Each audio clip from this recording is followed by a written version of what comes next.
Welcome to Mechanic Alliance Radio. I'm your DJ, Eric Snow. Let's turn on some music and have some fun with Tuesday Night Live! I'm your DJ, Eric Snow. Look what we started. We had to ask. That's okay. That's all the voice I've got, so that's what you get tonight. Anyway, right. We have got right below me, because I can point down plenty easy, we got Travis Schroer. We have got quite the show for you. Let's turn on the radio voice again, because that's fun. We have got quite the show for you tonight, audience listeners.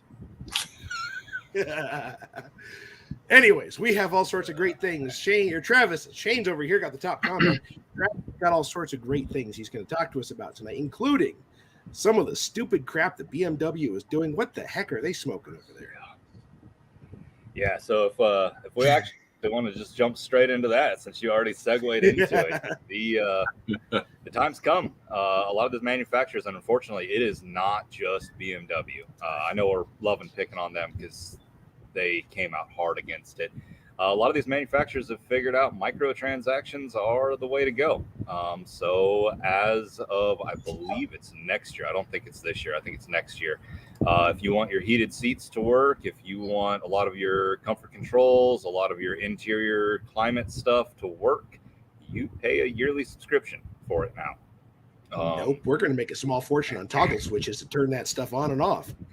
And honestly, I figure it's just going to be like deleting the diesels. It's going to take 6 months, and someone's going to figure a workaround around it. But it is unfortunately the direction the manufacturers are going. Something to kind of keep in mind. BMW, like I said, isn't the first, nor is going to be the last. But the one who actually brought this to market was actually Tesla. A lot of people don't remember that. If you buy a Tesla and you buy all of the additional, intelligent cruise control, all the cool features you want for wanting a Tesla, when you sell it, they turn all those off. So if the next guy buys it, he's got to pay for them.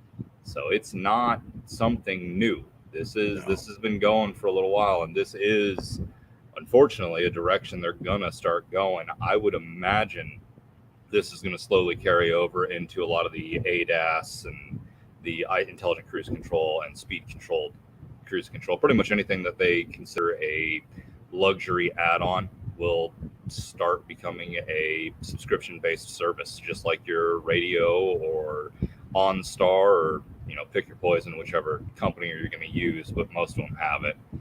So whatever happened to buying a car and you get everything bumper to bumper? Everything is supposed to work, unless, like Marv pointed out, you buy a $900 Buick Regal and the rear defroster doesn't work. Yeah. True story. My 85 Buick Regal, $900 when I bought it a gazillion years ago. And that was the only thing that didn't work. Well, it's ridiculous when you're going to be spending $60,000, $80,000 for a car, and then they want to charge you a monthly fee. Give me a break. Yeah. I'm not a huge fan of it, but someone who gets paid a whole lot more than I do figured out a way to do that. And I mean, this has been coming for a long time. I mean, I know we're all kind of surprised and irritated it finally made it, but I don't know if anyone on here is into video games or that kind of stuff. But I mean, man, it's been 10 years since you could buy a video game that came with the whole game. I mean, you'd buy the game and then you have to buy the add-ons, and then if you want to go do this DLC mission, you need this, and they get you on these microtransactions. So manufacturers have figured out, hey, there's a whole bunch of money in these. Let's start doing them. It's like I got Mario Kart, I got kids. I tell you what, when the DLC dropped to get a few more tracks, you know who had that. Mm-hmm. Well, I think maybe we should talk to Aaron about our training. You pay $149 for the class, then you get another $49 to see him, and then another $49 to see the trace. I mean, really, it's not a difference, right? That's just freaking ridiculous. It's painful, man. It really is. But I mean, I know the manufacturers aren't hurting in our eyes, but I have a feeling, going by some of the background stuff that's going on, I have a feeling the manufacturers are hurting a lot more than what's being brought to light. Oh, I'm sure. Yeah. So, I mean, they got to do what they got to do. The nice thing is, like I said, I have a feeling it's going to be the exact same as the diesel performance stuff. give it 6 months, and you come swing $500 at this shop, and from now on, your stuff always works. You gotta love it, the aftermarket. That's the way it should be. Well, I mean, you shouldn't have to spend the $500 to get it to work in the first place. No. And most of the manufacturers have bought into that, so they put no clause in there. If you override the system, your warranty's void, null and void. Yes. Yeah. Yep. And I mean, I hate to side with them on it because it's annoying. But if they design and manufacture for one thing and we make it do something else, if whatever we did damages their car, I kind of get where they're saying, hey, we're not paying for that. You did something it's not designed to do. Sorry. I mean, again, annoyed as hell about it. But the other thing that I'm kind of curious about, with them doing the subscription-based items, we have already, so I'm the shop foreman at a Nissan dealership. We've actually already been starting to get little traces of training and stuff about over-the-air updates, which could be a great thing. I mean, there's a lot of repairs, and I'm sure there's a lot of guys on here listening that will fully agree on this. There's a lot of times these cars come in, we hook them up to a computer, we reprogram it, and we ship the car out. It's fixed. It was a software glitch. It's an issue like that. So Nissan is starting to lean towards, I know on the infotainment system, the over-the-air updates are actually available on the 23 module, I believe. And then they're talking about integrating it into the wireless control module, or not the wireless, the gateway communications module, which in my mind says if they integrate it into that, if there is an ECM, TCM, any of those updates, they very well may be able to do it without this car even coming into the dealership. Fixing stuff that's already broken. I know, strange. But there's a part of me that intrinsically has a problem with that. Because if they can do that remotely, what other things can they do? Speed limiters, speed controls. You know, Google Maps has that thing where you're at a speed, it shows you the speed limit as you're going down the road. What if they start doing this crap and start limiting your ability to do anything? Or road tax. Exactly. Well, I don't want to be traced. And the road tax might not be a horrible thing with all the electric coming out, because as we all know, everyone here who drives gas or diesel, a good chunk of what we're paying is tax for the roads, whether or not they're fixing them or not. But we're paying for it either way. We're just going to call that funds mismanagement. Yeah. I mean, government reallocation. Ugh. So, pardon me while I go throw up for a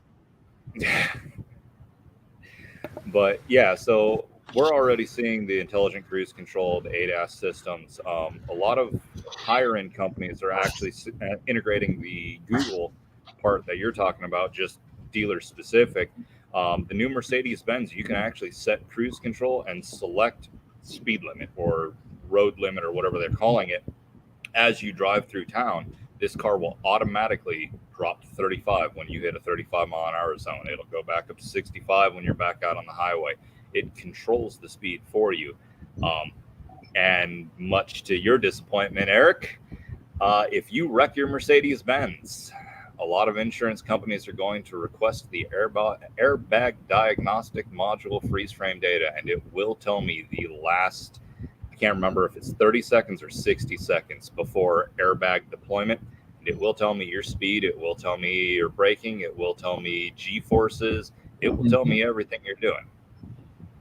Oh, look at that. Eric is now never buying a Mercedes.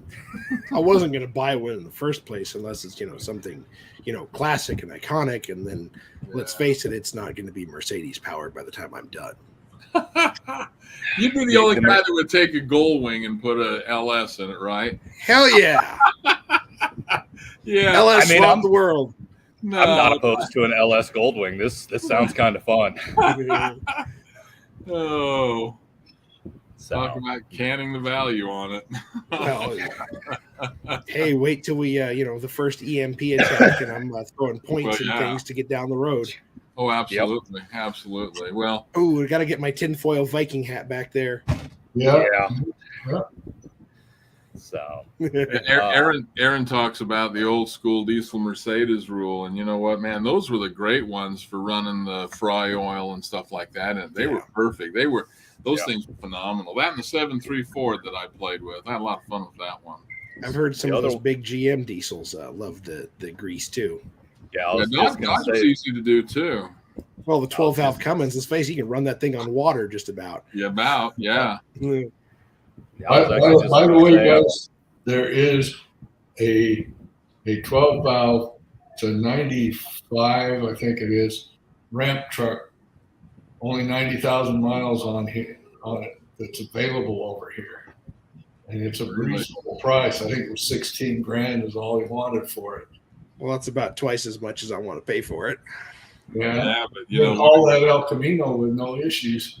That's why I got a 3126 kitty cat right up on the ramp with a hoist. All right, winch. Yeah, but you talk about, you want to talk about that EMP stuff and all that. Your gas in yours isn't going to work, but that old Dodge, you could have some of that old, gosh, what was it? Not the diesel, but the, of course, diesel still stores for a long time, but kerosene. Yeah, even kerosene. You can run kerosene in that bad boy. So that stuff happens. Your gas is gone. That truck's still going to go down the road. So I was going to say, I've got a customer out here out in the farms. He's got an old 6.2 Chevy, and he runs that thing off of anything he can get that's dirt cheap or close to free. I mean, everything from used motor oil that he filters. You just reminded me, Marvin.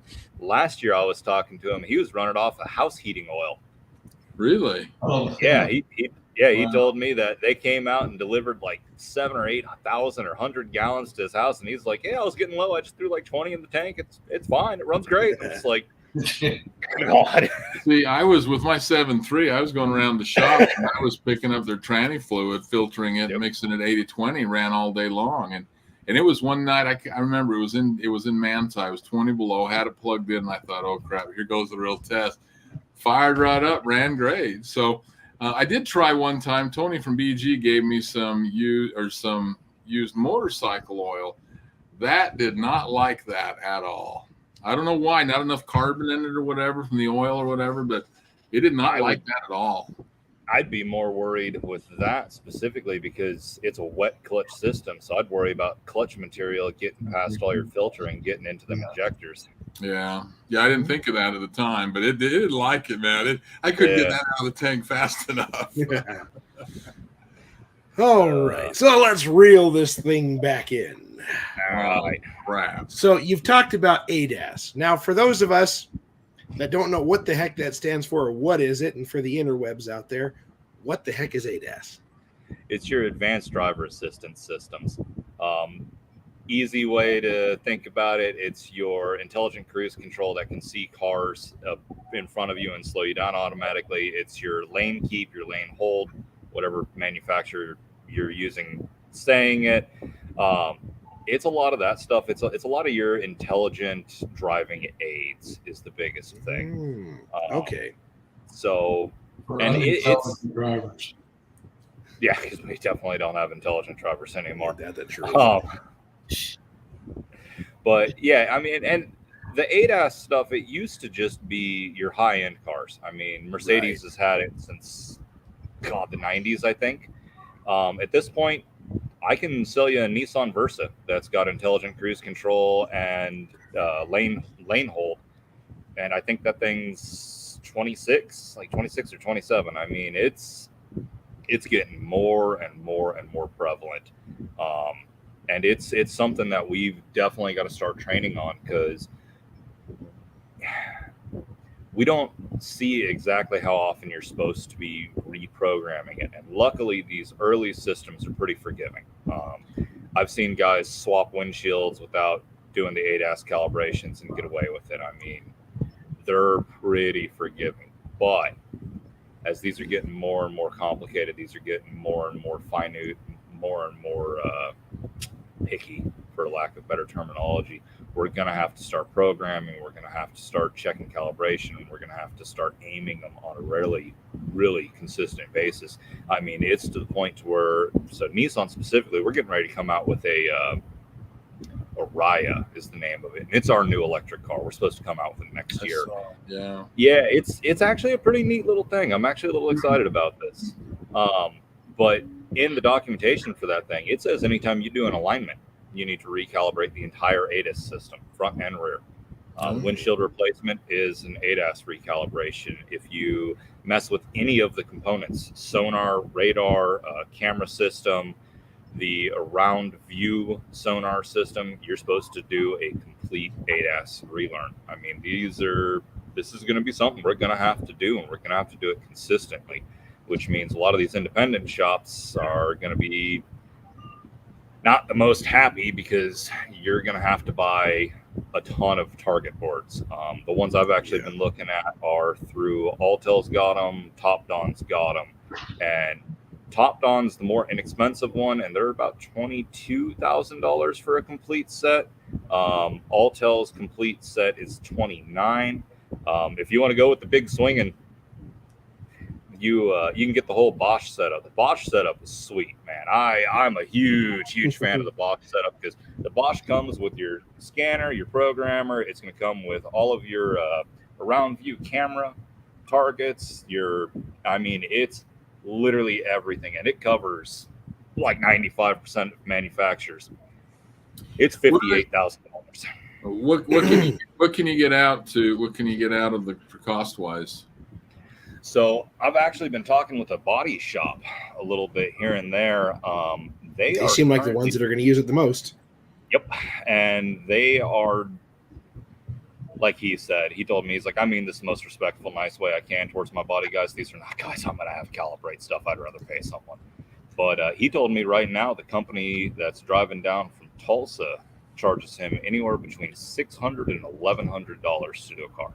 There you go. I mean, right now, I feel like they're getting away with a little bit, but I bet you those prices are going to land probably between 3 and 6, even once it is readily available, because a lot of them are 2.5 hour programs. It's not just hey, set the target, roll on. Like, you got to set it, adjust it, move it. They take time. Well, at $600 a pop, that's only $43, and you paid for the equipment. So I mean, that's not a bad return on your money. No, a lot better than some of these guys spending $12,000 for a scan tool and doing it for free. Yeah, and I've talked to a buddy of mine here that has a body shop, and he's just like your guy Travis. He doesn't want to have to do all of that in house, and so he subcontracts it out. And he's subcontracting out 2 to 3 cars a day. Wow. To do the reprogramming. So now add that into your figures, and Eric Sawyer bought that system, right, Dave? Where's he subbing them to? What's that? Eric Sawyer bought that system. Where's he subbing those to? It depends on the vehicle. Right now it's most of them that he does are like the Mercedes, the BMW. If it's BMW, it's across the street there. Okay. That BMW independent. He tries to avoid the dealers, but Mercedes he sends over to Keith. There on industrial. Yeah, well, that's big money return. So I mean, again, that's where it's going, right? And it needs to be. Yeah. So two thoughts on this. Just imagine being able to do this on a mobile basis. Well, that's what I was. Yeah, I was gonna say that's what I was actually just getting ready to say. Is the nice thing is the Alltel is the MA600. You're gonna have to forgive me. I can't remember the Top Don part number off the top of my head. They actually make it specifically for mobile. Something I'm looking into partnering with a technician I've got down here. We've been talking more and more about setting up to do J2534 programming for a lot of these smaller shops that, they've been at it for 35 years. The owner of the shop is either getting ready to retire or he's just kind of stuck in his ways and doesn't really want to deal with the programming. So we've talked about getting, good training on the 2534, being able to program modules, airbag modules, that kind of stuff, tie that in with the ADAS system. And I mean, it'd be a rock star little business to do. And I mean, right now is the time to get into it. I mean, it really is, because it's new technology. If you can get in and say, hey, we know what we're doing, we have understanding, we have all the connections to do it, this is the time to do it. I mean, you can build. I'm in rural Oklahoma. I mean, I did a market eval out here for, I think we did 50 or 60 miles, and it touched a little bit of Tulsa, and we were at like 1 point, I think it was 1.1 or 1.2 million in possible sales just in our area. And again, I'm rural. I mean, you get someone in Salt Lake City or Phoenix or any city in Texas, and the sky's the limit. I mean, it's however many guys you can find.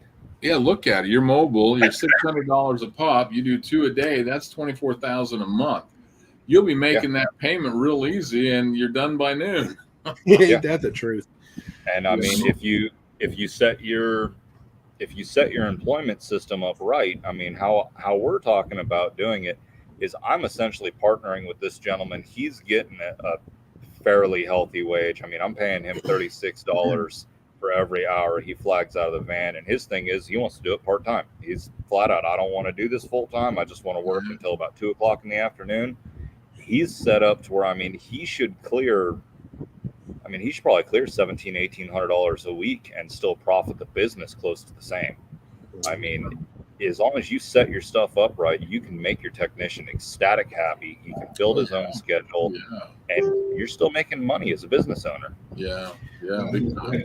And think about this as, hey, you're 50 years old, your back hurts, your neck hurts, your arms hurt.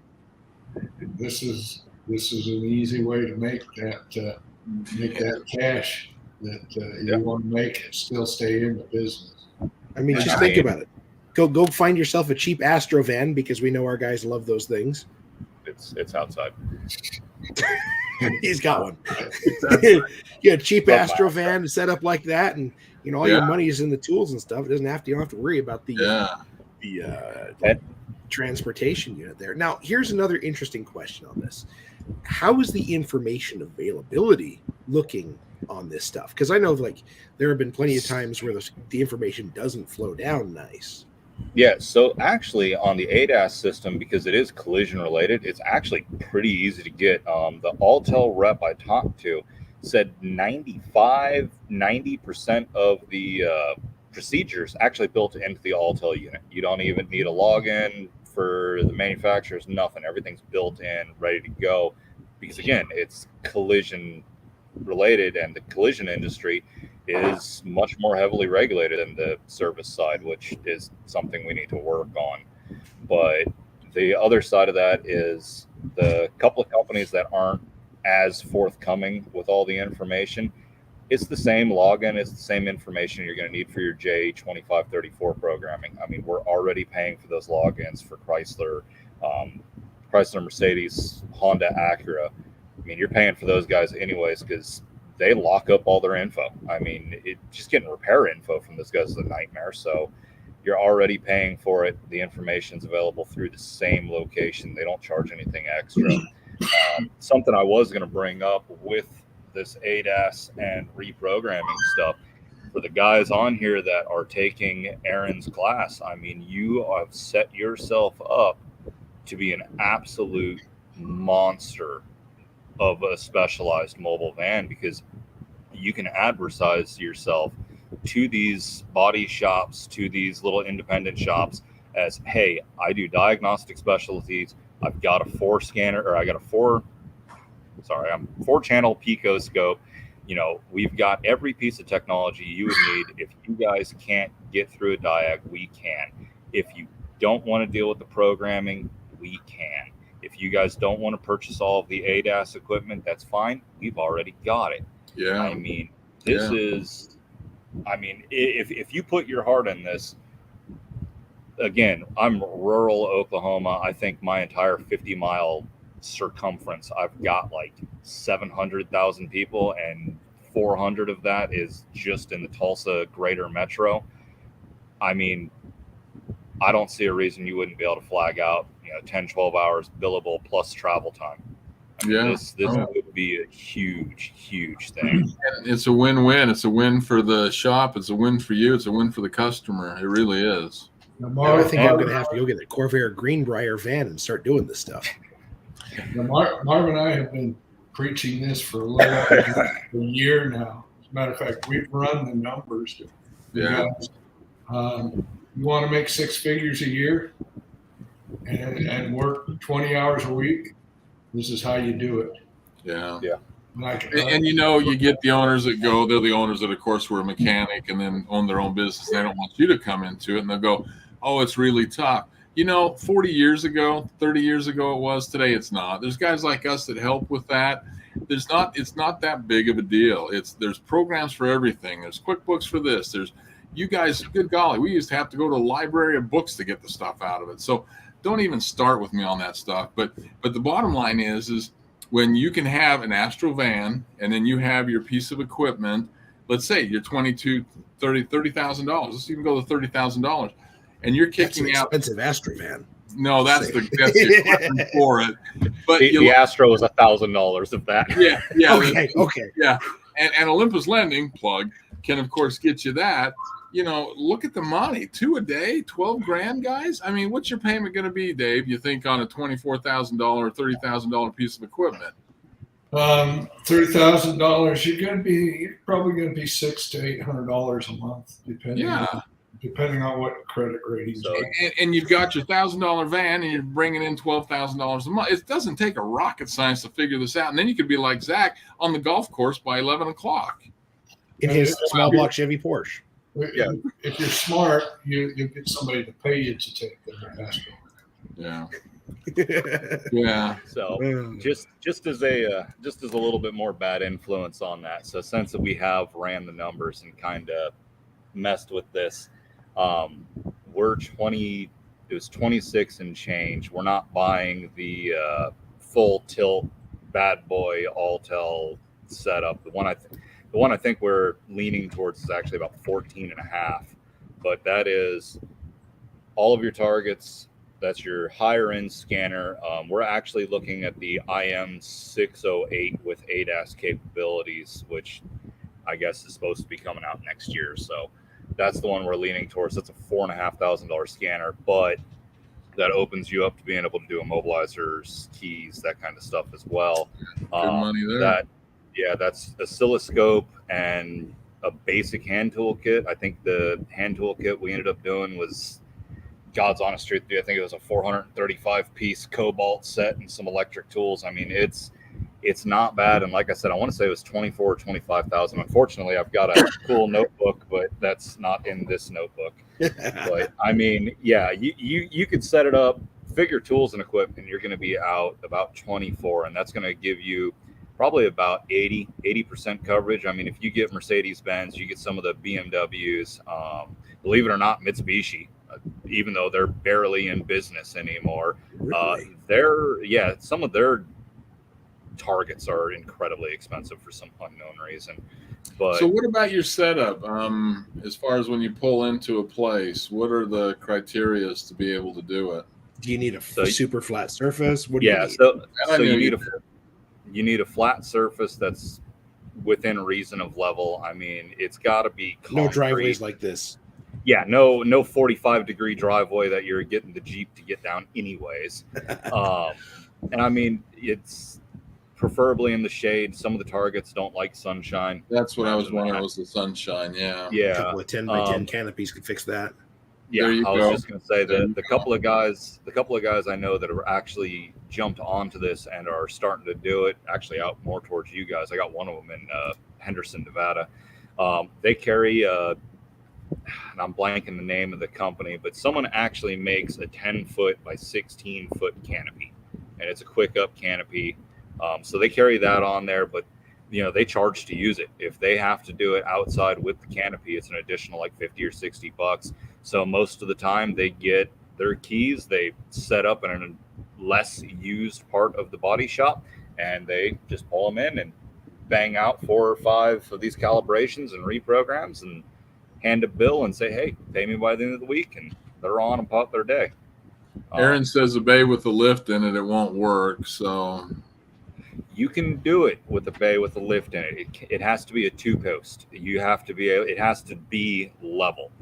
I've heard of guys getting away with doing it on a 4-post, but that's above my pay grade.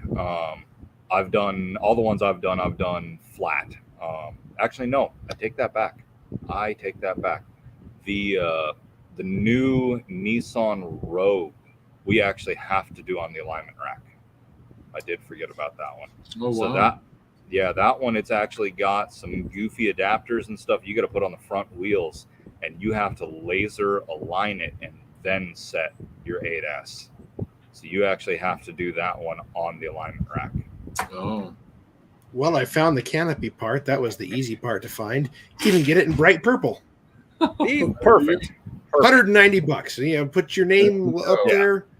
We know people that can make custom ones, so you know it could be Travis's alignment shop. Don't call us; we'll call you.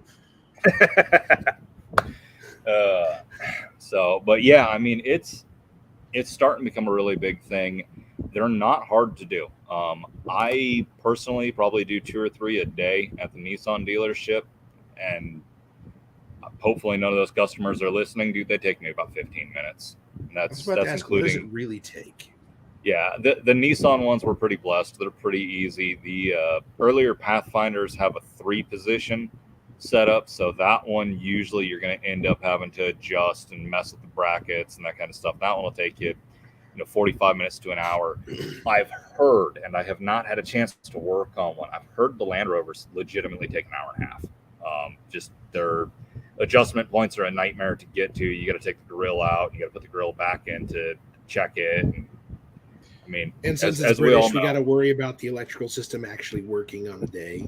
yeah, and God knows if the positive's the ground, if the ground's the positive. Lucas, weird things. Just saying.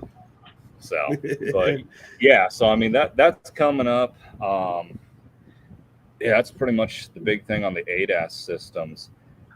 Now you just kind of queued it up for the next thought: electrical systems.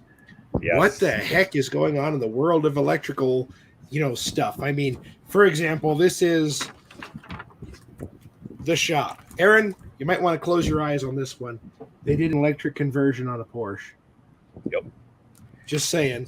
And So some sicko, I'm going to say it, took the iconic 30s, coupe, and they're now making electric motor drop-ins that look like a flathead. Yep. What is wrong in this world? those became available, I think, 6 months ago. Wow. I think it's Web called Motorworks. Yeah, I think the crate's called eTorque, isn't it? Oh, look, I got him interested. Oh, I just want to know what to stay away from. Oh, and you're not maybe going to to have sell a to choice. poor unsuspecting schlubs because I won't know part of it. So that is actually a big part of what I wanted to talk about tonight. Guys, the electric revolution's coming. There's no way around this. There's no way to fight it. The best way to think about this is it's about 1978, 79, and guys are talking fuel injection. You're going to have a bunch of old timers that are going to go, nope, it'll never work. We're not going to go fuel injection. Yeah. It's going to be carbureted forever. Yeah, Aaron. And you're not so old. 34. 34. The young So, buck. but I mean, the thing is it's coming, and it's coming hard, and it is going to drastically change our market.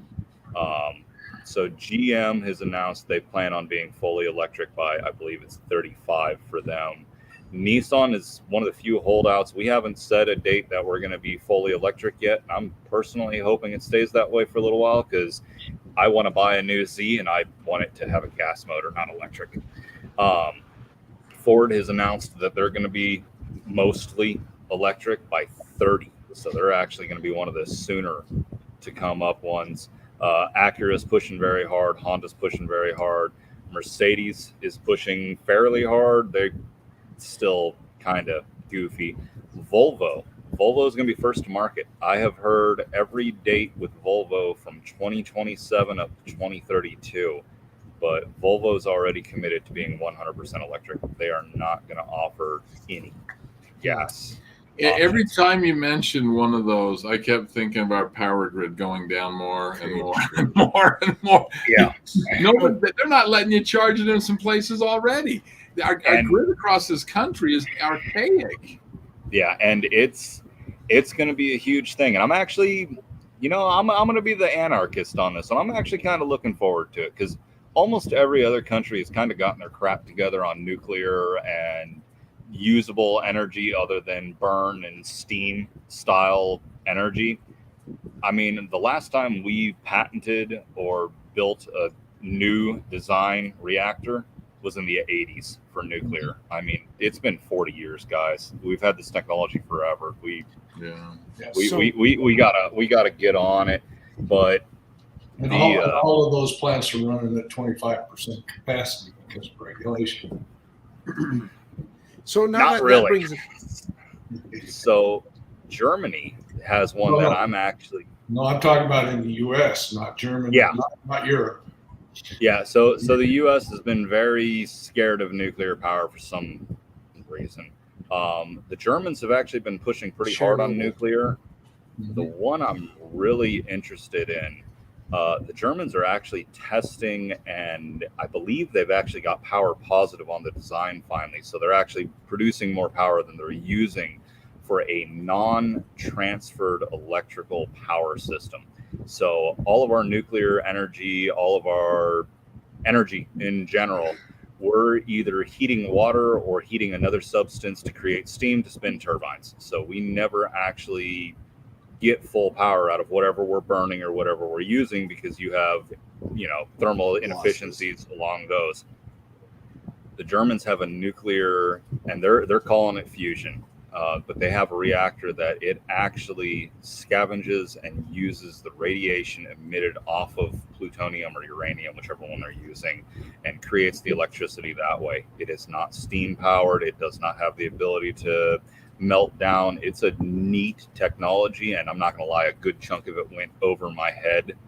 But they were saying efficiency levels on it are almost double what our current nuclear efficiencies are. So if we can get something like that going, the grid's not going to be the problem anymore. Well, and you're right because Aaron just posted, and I just opened it real quick. It's on the synthetic e-fuels are coming as Porsche invests $75 million in maker of the carbon neutral product. So there's a lot of stuff. I mean, we could see this stuff excites me. The hydrogen excites me. The electric, not so much. I don't like it. I like fuel still, but there are some neat things coming. I will have to let you take an electric car for a spin. It will change your opinion, and I won't lie. So for me, it wasn't even a car that changed my mind. I got to ride in a couple of quick Teslas, and I mean, it's a different fast. It really is. I got a chance to ride the Energica EG2. It's a super sports motorcycle. I rode that thing, man. I've got a turbocharged bike. I've ridden thousands for a long time. That bike was terrifying because you'd be doing 120, 130. You'd mash into this thing and it'd pull away like 1,000 cc would in first gear. I mean, the one I specifically remember is I came out of a corner at about 85 and I just leaned into it. It's got a digital readout. You couldn't read the digital readout to the right. You sure as heck could watch it go 9, 10, 11, 12, 13, 14, 15, and I shut it down. I was like, nope, this is is nuts. It's cool. But so that actually brings up something else with the electric. Obviously, there's a ton of training that we're going to have to do. I've actually been looking into training. I found a company that currently offers training that I got to get with Eric on and see if we can get them on board. They offer a bunch of free stuff on YouTube. If anyone would like to check them out, it's Weber. And from the little bit I've seen, it's been pretty good. I do know they do offer more in-depth classes and training, and I'm sure Eric's already typing away over there on seeing if we can get hooked in with them. What was the first clue? Just you know. But Aaron so is too. yeah, the thing is, I mean, these electrics, they've got a lot of moving parts. They've got a lot of electrical issues. They've got a lot of things that we can actually repair. It's not the end of the technician. It's just rebranding. It's figuring it out. It's not. I know it's not that. It's just I don't know if it's just going to be interesting when you already have rolling brownouts in California because everybody's plugging in their car and it's drawing so much from the deal. They've got some major things to change there to suffice that. Texas as well, unfortunately. I know Texas is dealing with some stuff in their major cities as well. Yeah. So, I mean, those are the things you've got to look at. You have all these mandates and I don't know, you're old enough to remember. Of course you are. Was it 10 years ago when we had that big blackout in Illinois or Chicago or somewhere? I believe it was Chicago, and it shut it down for like days. Yeah, and it was only a couple of days. I watched it. It wasn't 3 because I think another day and we would have seen all sorts of mayhem. Yeah. And that's where we're at. You know, I've gone to California and traveled and trained and nothing worse than you can't turn the thermostat down below a certain level or up. You know, give me a break, man. I'm spending $200 for this room. I should be able to set that where I want it. It's ridiculous. Yeah. So those are the things, you know, those are the things that I think has to be addressed, and nobody's talking about it. Yeah, and as much as this is going to suck, I think this is going to be the same thing as when you have a technician that says, "Oh, I can do anything, I can do everything," pulls in a timing chain job and just destroys it. Because after that guy gets fired and he figures out real fast what he needs to do to become that technician he already said he was. I feel like the energy grid's going to be the same way. You know, we're going to mandate a lot of this electrical stuff. I don't think the gas engines are going to go away. I think it's just going to be like I was telling my boss, because he's gung-ho that the electric's not coming. And I'm like, I don't think it's going to be gas is going to be gone. Internal combustion engines is going to be gone. I do think it's going to be like finding a big block American car. Yeah, you can find them. No, it ain't easy. Like if you want something big displacement gas engine at this point, you're buying an F-250, F-350, and you're getting a 7.3 liter. You're not going to find it in a car. I mean, heck, I think the Corvette is down to a 5.5 liter, if I remember right. For their new Z06 is only a 5.5. I mean, the big displacement stuff's gone. Well, they're pumping power out of them, right? I mean, the technology's gone there, which is really cool. Really cool. And electric and hybrid's going to get there. But again, I mean, we're going to need a ton more training. You're going to have to learn oscilloscope. You're going to have to learn. Well, yeah. That's where we have Aaron. That's where he's lining up for. He's looking for guys across the country because, you know, as we're seeing already with our classes and all that, some guys have learned some things that have made them more efficient, have built them better as a tech, as a person, as preparing for what's coming. Because you're right. If you don't grab onto the train handle right now, you're going to be so far gone, you're not going to be able to do anything. Travis, do you see our industry going similar to what the medical industry has done, where we have certain specialists for certain? So I do feel like we are, I don't want to say going to end up that way, but yeah, we are going to end up leaning out that way. You're going to have quite a bit more division in the shop. It's still going to be in one shop, but you know, something else I was going to bring up with the electrics. A lot of people don't realize how much maintenance actually goes into them. Everyone says, "Oh, maintenance free." Nope. You change that transmission. You change that transmission fluid every 4,000 miles. It's the same as an oil change. I mean, they have a lot of maintenance. They blow through brakes and tires like nothing else I've ever seen. How much oil does the transmission take? So a Tesla Model 3, if I remember right, is 7 quarts. Of course. So it's been a little bit since I've looked, and I'm going off memory. So sorry, guys.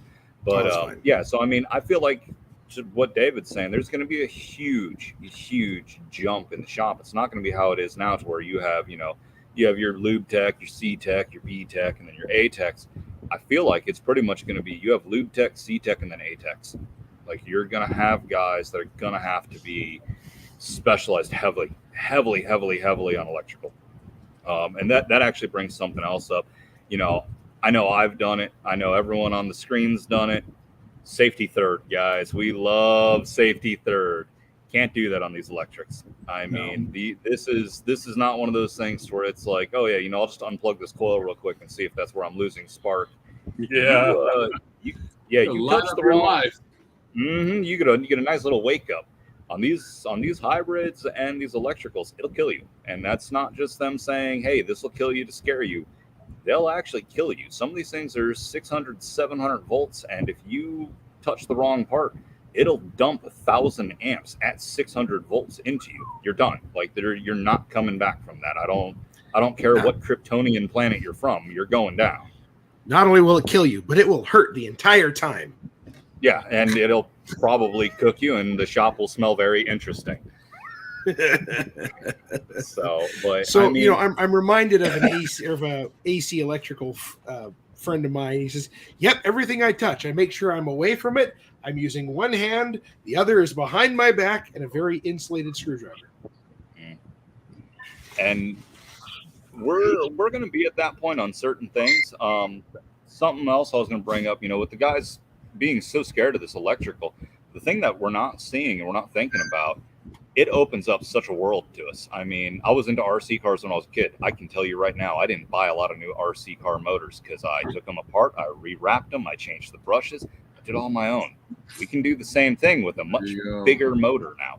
You've got a bad battery. I've got a background in Toyota. I can tell you right now, almost every Prius battery you've changed in your life was because of 2 or 3 bad cells. I mean, we're going to have to get to the point where we're going to be comfortable splitting these things apart. Nissan's finally actually allowing us to take apart the Leaf and the Araya batteries. But you could take them apart and you can test individual cells and say, hey, you know what? It's these 3 cells. These 3 cells are going to cost you $300 in parts. It's 17 and a half hours of labor. Guys, that's 17 hours of testing. You go through and test each individual one, figure out which ones are bad, change them out. It's not a ton of work. It's not hard. It's safety oriented. Well, it's massively safety oriented, especially when you're inside of the batteries. When you're inside of the battery, there's no battery disconnect because you're in the battery. Yeah. So, an interesting thing, I know that the Teslas specifically, because they have someone who's not you, Dave. I'm pointing to the left of my room here, is involved with the leak testing of the Tesla batteries. That those things are technically, they're sealed, they're leak tested to ensure there's no leaks. It makes you wonder what kind of precautions are going to need to be taken to do the same thing out in the field, or if we're even going to be able to achieve those kinds of results out in the field. So the Nissans, at least, are non-cooled batteries. So I don't have coolant or anything going on inside of them. I will say they are still sealed. I'm supposed to tell you about this magical, awesome, amazing silicone-based. It's RTV, guys. It's special RTV. You'll have Permatex. It's got some better insulation properties, but I bet you it's made by Permatex. I mean, so there's that. But I mean, the thing is, that opens up a world of opportunities to us because I put a battery in a buddy of mine's. God, why did I just pull up like LX 470? I believe it's a Lexus hybrid SUV. Nice rig. They didn't have internal parts available for those batteries at the time. We put a battery unit in it. It was $6,500. I mean, I'm not saying to take advantage of customers. I'm not saying to do anything like that. But I'm telling you right now, if I owned one of those and you told me, hey, I can repair this battery for $2,500 or we can put a new one in for $6,500, I'm not going to ask a lot of questions at $2,500. Just get it in, get it fixed. So, I mean, we can charge. Question: how do you replace 3 cells but not be concerned about premature failure on the other cells? So they've actually got testing units for them now. You can put them in an actual tester, and it'll test pretty much the exact same thing as your regular battery. It's going to test the discharge rate. It's going to test the measured amperage along with that. The other thing is, and this is an old school thing, most of the time those cells are bad. When you have a quote unquote fully charged battery, you're going to go through it. You're going to check the voltage of each one of those, and it's going to go from 10, 15 volts, 3 volts a cylinder. All of a sudden, you're going to get on one, and it's going to be 0.2. I'm like, okay, that one's bad. And they're lithium ion batteries, most of them. Some are still nickel cadmium, but for the most part, most of them are lithium ion. So I mean, there's not a lot of in between on that. They're usually either real good or real bad. Yeah, lithium is kind of black and white. It either is or it isn't. Yeah, and if it really isn't, it's on fire. So I mean, that's usually a pretty easy thing to tell. At that point, good luck putting the flames out. Just saying. Did you see that thing where it was at Copart and they put it out like 9 times? Yeah. For all the tree huggers out there, tell me, how the heck is that good for the environment? Just saying. Let's go burn a few batteries and tell me about the emissions of your zero emissions at point of use. Yeah, if you ever actually look at lithium mining, too, I'll tell you right now, I'd much rather see fracking than lithium mining. But lithium and the selenium that people are using in the solar panels. And not only that, you got to recycle this stuff. And how much energy does it really take? So I've heard figures that basically no photovoltaic cell can produce enough energy to replenish the energy that it consumes in its entire life cycle, from buried into the ground to recycled and safe. I will have to find it. It was a college study, and I should have found it before I got on here, because I know you guys would have got a kick out of it. And this is years back. This is when the Prius came out. Some college did a study on from idea to when it becomes what do you call it, emissions negative, or whatever you want to call it. And they figured out if you bought a brand new Prius at the time and drove it for 3 years, you would have had to buy a 1950 Mercury flathead V8 and driven it 16,000 miles a year from its production date to meet it at the emissions, like how much emissions it made to build the vehicles over the lifetime. Yeah, it's crazy. But I mean, again, I like electric. I like hybrid. I'm actually a big proponent of hybrid. I think that is the direction we need to go more than electric. I agree. Because at least you have both sides. You're not stuck with range anxiety and all that other crap. Yeah, I was saying, I like it. Well, it's a real thing. That's the big thing, and that's actually something for the medium duty, heavy duty guys that you've got to start thinking about. Mack Trucks is doing extensive testing with a hybrid that I am very, very impressed with. It actually uses a 4-cylinder, 4-liter turbo diesel, and it is just a power generator. It has nothing to do with the drive wheels, nothing. It is purely for the batteries. But they're locomotive, locomotive. Yeah, pretty much. But they're seeing 18 to 19 miles to the gallon out of a dump truck. Yeah, I mean, that's unheard of. There's some cool hybrid stuff coming out. The other thing that's going to really shake up the industry for us specifically, they are rapidly changing the dealership model, with all of this electric cars coming out. Anyone that's been online knows what Ford's doing. Ford was very polite about do not mark up our Lightnings, do not mark up our Mach-E's, do not mark up our electric vehicles. And the dealerships pretty much said, F that, we're going to do what we want. So Ford's rebuttal to that was, okay, cool. We now have Ford, I think it's Ford e-tron or Ford Blue something. Ford started a secondary company for their electric vehicles because now that gives them the ability to go direct to consumer. They are eliminating the dealership model. You will not have Tesla kind of pioneer that in a sense too? So Tesla was the one who pretty much got most of the laws and everything put down, because if you actually look through the laws, it says if you are an established manufacturer that has had automotive dealerships, you cannot sell direct to public. There's a caveat in there because of Tesla and because of Rivian and these other manufacturers that they're new and they don't have a dealership network that says, hey, if you've never had a dealer, you don't have to have dealers. You can sell direct to consumer. Ford, GM, all these manufacturers have gone, that's a pretty good idea. And a lot of them are starting secondary companies, and they're flat out direct to consumer. Honda recently announced it on internal memos that they are going to go to what they're calling a concierge service, which now that Honda's figured out how to do that, I can guarantee you even the manufacturers that aren't going to start the secondary company, that's what they're going to do. So what Honda's doing is you buy it from Honda, you pay Honda's pricing, you do all your financing through Honda, and then you pick it up at your local dealership and they show you how to use your car. And the dealer gets some piddly, like, I think it's like $250 or $300 to concierge the car for you. So the manufacturers have pretty much said, hey, we're done with you guys not listening to us. We'll go direct to consumer. We're going to make more money, and you're not really going to have a lot of choice on it. So that right there gives us a huge, huge piece of leverage. If you work at a dealership, if you want to work at a dealership, if you want to become a heavy hitter at a dealership, now's your time. These dealers have to start taking service seriously because, I mean, they've got 10 years. I'm not going to lie about that. They've got, 10, 12 years until it happens. But after that, you don't have a choice. Service and parts are your heavy hitters. You'll have that in used cars. You're not going to have a new car side anymore. So that's going to be a neat thing. The other side of this, some of the electric companies have actually announced that they are not planning on having dealership repair facilities. They are going to have authorized repair facilities through the independent side.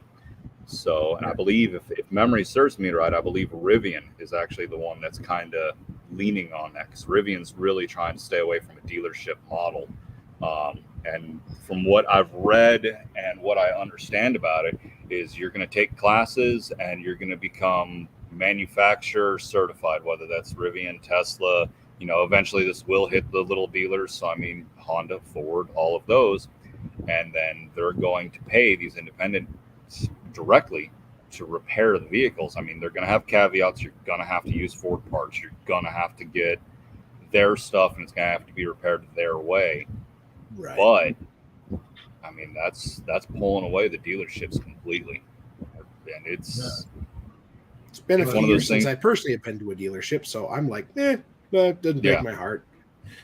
And that's the thing that sucks is, I mean, this is pretty much one of those bartender situations. 90% of bartenders are scumbags, but you got 10% of them that are absolutely fantastic. 90% of dealerships, they're not the great place. They're not a place you want to be. There is 10% of them that are absolutely amazing. I mean, I've worked for a few. I know of a few back home that are absolutely amazing to the community, their employees, their customers. They're great. It's still going to hurt them because the overall kind of burned the bridge for everybody. So, I mean, that's coming fast. So, I mean, and fast is negotiable. I mean, like I said, we're probably looking 10 years. But it's going to come faster than people think. I bet you we'll start seeing the effects of it within the next 3, honestly. 2025 looks like the big year. Yeah, honestly, it really does. So, and I mean, there's a lot of other stuff coming through the pipeline. I don't remember if it was you, Eric, or if it's Marvin who's decided that he's going to take a break. Sir not appearing in this film. Yeah, sir not appearing. Hydrogen's starting to actually make a pretty good little comeback. There's 2 different theories on how they're doing hydrogen. You have, actually, I think Toyota's messing with both of them, but you have hydrogen energy, which is your hydrogen battery pack systems, and they're the ones that just pee water out when you're driving, which is kind of neat. But there's also a little bit of technology I've seen on hydrogen combustion engines. And they're starting to play around with that more and more, including, and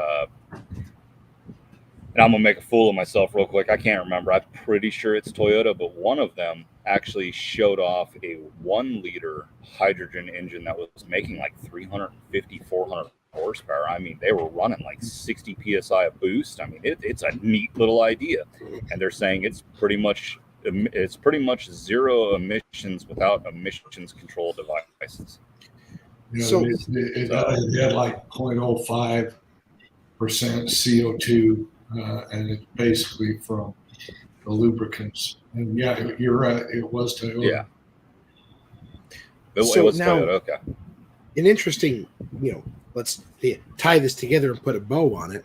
It makes me wonder, with the upcoming hydrogen stuff that we're seeing Toyota, because frankly they've got the most common video on it with a little camera cranked out sideways. Yep. How much of the electric stuff is being politicized to where it is compared to actually doing something that's innovative with the hydrogen or other alternative stuff? A lot of it is politicized, and a lot of it is, a lot of it's airport security. It doesn't do a darn bit of difference for our situation, but it makes you feel better. Driving an electric car is not going to save the world, guys. Hands down, it's not. If you're getting it to save the planet, I got bad news for you. But on that same note, if you want to try and save some money, you want to do that, it's a great option. I brought up the motorcycle earlier. I am actually looking into buying one, not because I want to save the world or anything like that. I live 32 miles round trip from where I work. The bike has a 150-mile range on it, and it's a blast to ride. I can plug it in at work. I can plug it in a bunch of free spots. I don't have to pay for fuel. It's kind of nice. I know there's quite a few things with Tesla and Rivian and Alpha Motors also has something that if you buy from them and you maintenance your vehicle with them, they offer free charging ports throughout the United States. Dude, free is a great selling point. I guarantee I can get either one of you gentlemen into any bright pink car I could find if I tell you I'll pay for fuel for the rest of your life. But now here's an interesting question. Nothing is truly free.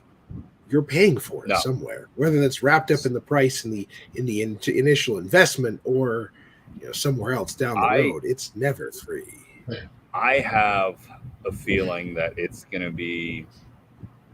I have a feeling that most of this quote unquote free is going to get wrapped up into taxes with write-offs, that kind of thing. And let's face it, we're gonna pay the man one way or the other. I may as well get something free out of it. So, and you're 100%, and you're 100% right. There is no such thing as free. It's just like what we were talking about with the whole, zero maintenance, no maintenance.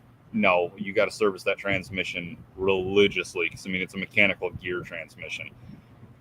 Those things blow through tires like crazy. I've got a good friend of mine. He's got a Model 3, and I'm probably butchering which one it is. I think it's a P95D or a P105D. It's a performance one from about 2016. We were joking around. He buys tires every year, and that's without him beating on it. That's driving. That's day-to-day driving, and once in a while shutting something down at a light. Driving it no worse than you're going to drive, a Charger RT. And he told me that thing will cook through tires about every 9-10 months. He does put the Michelin makes specific tires for them. They have foam padding inside of it to help with noise and heat dissipation and whatnot. And he does put those on because he's heard horror stories that inexpensive tires go through them even faster. But electric motors are not gentle to drivetrain. It's not gentle to the road. It's not gentle to the tires. It's definitely not gentle to the brakes when you're actually using the brakes. If you're dragging it down with the motor, you're good. But man, if you're using the brakes, that's a lot of rotational mass you are now trying to stop. Yeah, and I can see how, especially with the regenerative braking, everything's being powered the other way. So all those same forces to go forward, you're now applying to the tire basically the other way. I can get there from here. And the rotating mass, I can get there. Now, the noise, vibration, and harshness, I hadn't quite thought of that. But, how many times have you had, an electric motor you've played with it's this big, and it's kind of like, it's not perfectly smooth as you rotate the armature around the stator. Yeah, it's kind of and what you're feeling is actually the magnetic field itself of stopping you. On these Tesla motors, I have spun one over by hand, and I'm telling you right now that armature has a whole lot more than our little RC cars. Because you can feel it, but it's like click, click, click, click, click, click, click, click. They're fine, man. They're real fine.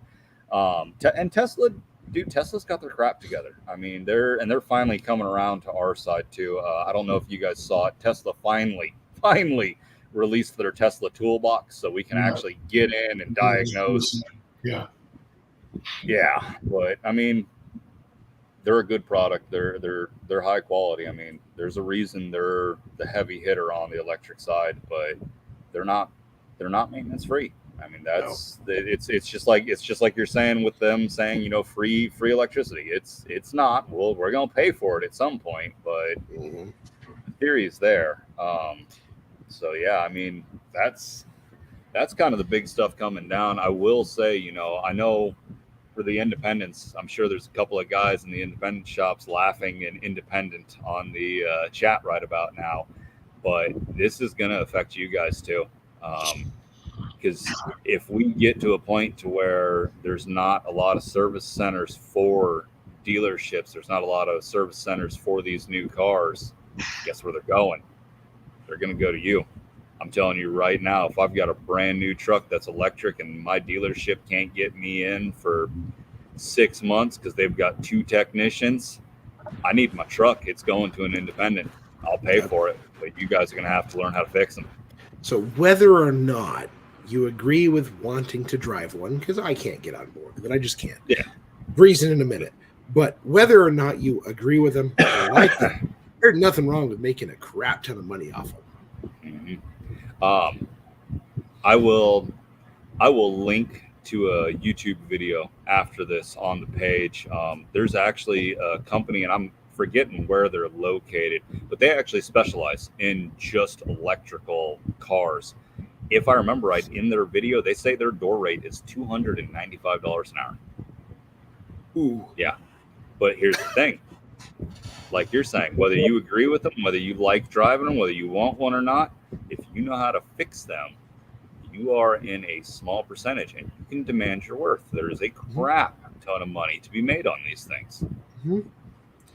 And then there's a part of me that can't get over the toy-like quality of electric.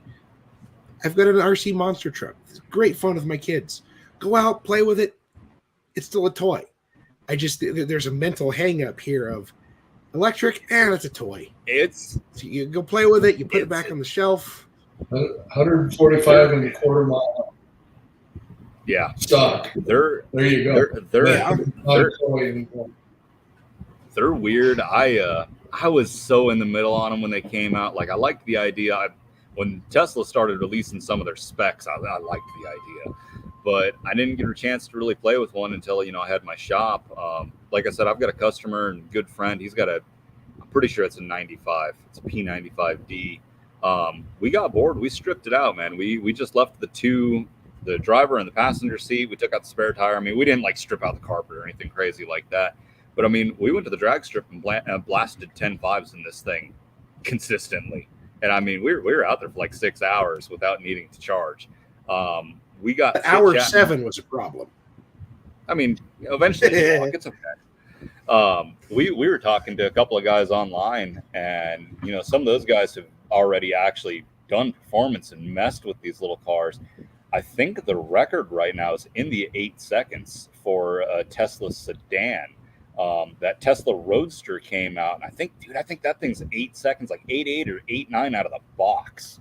So I'm going to be real curious to see what people do with that one. So how much does one of these things cost? So you can get your Model 3 Performance, the Plaid version, which is the new big bad boy. I think that one's 105 or 110. Now tell me, how much is a junkyard LS? And how much is an eBay Turbo? But how much? And how much is a Fox body? How much more insulting is it going to be while you're in your clapped out Fox body with it barely running, and you look over and I'm playing Pac-Man on my giant screen in my air conditioning? But the point is, I got an $80,000 disparity. I'll be smiling because I still got 80 grand to put into this thing. 25 cage. Yeah. Honestly, the one that's going to hurt some feelings, especially with that Roadster. So I'm curious to see what people can get done to it and what kind of performance we can pull out of them. But out of the box, a rock stock Tesla Roadster beats almost every single hypercar in production. So you can go spend your $400,000 on your McLaren, P62S or whatever the new McLaren is, and this electric car that doesn't have a motor or anything, well, doesn't have an engine or anything else in it, is going to blast by you in the quarter mile. It's going to walk you on the track until it runs out of fuel. And we're starting actually, and that's actually something really cool that Tesla themselves is working on. Tesla is working on, I'm probably going to butcher the voltage on this one, guys, so I'm sorry about that. I believe it's 400 volt, but they are doing direct current hypercharging technology now. And they're talking about 10 minutes to get you to 95% charge. At that point, you're out of arguments against an electric car. If they can pull that off and it takes them 10 minutes to get you 460 miles, you're right to a gas car. I mean, shoot, if you walk into the gas station and have to pee, it's going to take you longer than 10 minutes. But now there's that gets an asterisk that's not perfect because you can't rapid charge a battery like that and be able to maintain its full capacity, whereas I can do that to my gas tank all day long. So I'm going to be curious about that because I know a lot of people are just rapid charging their batteries, and Tesla's stance on it is 20,000 cycles is what the battery lifetime is. I mean, can you honestly say you've filled a gas tank 20,000 times in your lifetime? Because I don't know if I can, honestly. No. So, I mean, it might not be that bad. The other side of it, and this is one I was hoping to have a little bit more time to research before I got on here tonight. Sure. They are talking about sodium batteries a whole bunch, which is a newer technology that apparently isn't nearly as hard on Earth for mining. They're talking like 60-70% more battery capacity than lithium. Like, from the little bit I've read, it's a really neat technology. I haven't had time to read a lot on it. Yeah, This is a chemical joke. Nah. Yeah. Idaho National Labs has been working on that for probably 20 years. Yeah, and in fairness, the lithium technology, a lot of people don't know this. Lithium technology actually came out in the 60s. I mean, the lithium battery technology was around in the 60s. It just took us a long time to get figured out. And not to pick on National Labs, but I have noticed when you've got a company that's got a profit margin on the line, they seem to come up with a whole lot more research and development quicker. Yeah. So, well, it's government funded. What do you expect? When the government says you're going to research and develop this, and we're going to pay you an exorbitant amount of money.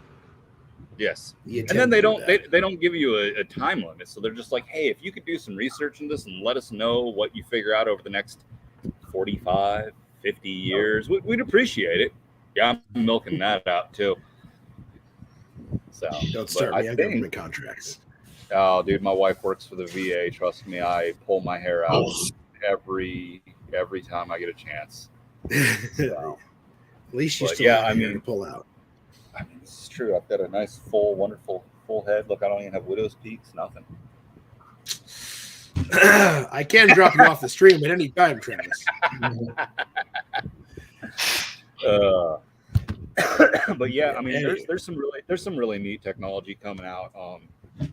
I kind of wanted to get on here and make sure everyone knows what we're getting ready to do. Because I mean, I don't want us to be at the same point we were in the 80s and 90s, to where, I mean, let's face it, most of the guys in this field in the late 80s, early 90s, they were caught with their hands around their pants trying to pick their wallet up off the ground. I mean, it was an ugly moment. There was a whole lot of learning curve. So if we can get ahead of that, I would absolutely love to hear, hey, we rolled out all this new technology. The dealerships are struggling. Most of these independents have figured it out, and they've got the stuff to do a lot of this work. So here's our chance. And I mean, like I said, the heavy duty side for once is actually not exempt from this. Because I mean, I know a lot of my Class A, a lot of my heavy duty guys, they love rubbing that one in my face. They're like, oh yeah, electronic fuel injection. We did that in about 2015. Before that, it was all mechanical, no emissions, blah, blah, blah. Mack Trucks has got their test bed for their dump truck. I know Hino Diesel, which isn't big in this country, but they're huge in a lot of other countries. Hino's actually already got a hybrid in market. They've already got one out, running, everything to go. International M2 has the International M2E, which is an electric hybrid. If I remember right, I think that one's actually plug-in. It's going to hit the field all at the same time. Heavy duty guys, you got to get on it too. There's going to be no way around this. And as my heavy duty guys know, you get to charge more because they need their truck back yesterday. Yeah. So, we're over the hour and 15 mark. It's been fun. Yep. But anyways, so, the training stuff. Guys, we have we're starting at the bottom. We're starting entry level, maybe not entry level. We're starting on the foundational stuff. There's the right way to put it. Starting at the foundation, you can build on the foundation. Aaron's got the lab scope class that he's currently working on. That's a 3-part class. I'm going to have that available on the training site, training.mechanicalliance.com. I'm going to have that up soon so that way you guys can get involved with that and you can start learning what it is you really need to have in your toolbox of your brain to be able to use those tools in your toolbox to be as effective as you possibly can be and make the money that we know you guys can make. Yes, sir. And I'm gonna drop a bombshell right at the end because I promised Marvin I would bring this up. So the other side of this, I know anyone who's active on Facebook has already seen the post. I am working on setting up a mentorship program through Mechanic Alliance. This is going to be an opportunity to get our technicians and lube techs, helpers, whatever you want to call them, that actually show some potential, start going down the right path. I fully understand, hey, we're not a full-on college yet, but we've got all of the tools and technology we need to turn a lube tech into at least a solid B tech just on our own. The other side of this, I'm actually the product of an apprenticeship program. I started out University Volkswagen. I was one of the last Volkswagen apprenticeship program attendees, and I personally feel it is a better system than going to a college for this because you get real hands-on experience. You've got someone who's mentoring you and teaching you how to do this in the real world and not in theory. So I am still putting the system together. If anyone has any input or any ideas they'd like to see, hey, I am open to hearing them. Shoot me a message, put it on the post. Give me the info. If you've got a great idea, I'm never going to be opposed to it. Fingers crossed, and me and the gentlemen that are still on the screen and the one that decided he's taking the night off, we're gonna have a little bit more in-depth conversation later this week. We're hoping to announce the actual program within the next couple of weeks. So Look forward to working with you guys on that. If anyone wants to be a mentor specifically, PM me, PM Eric, PM David, PM Marvin. I don't care which one of us you get to, but get to us. We'll all get you in the right place. Yeah, let us know what part of the country you're in. I'm sure Eric's got a good list, but hey, just that little extra in this area. And my goal is I'm actually going to try and get it to where your mentor are going to be fairly close to each other. That way it's a little bit more personal, regional specific.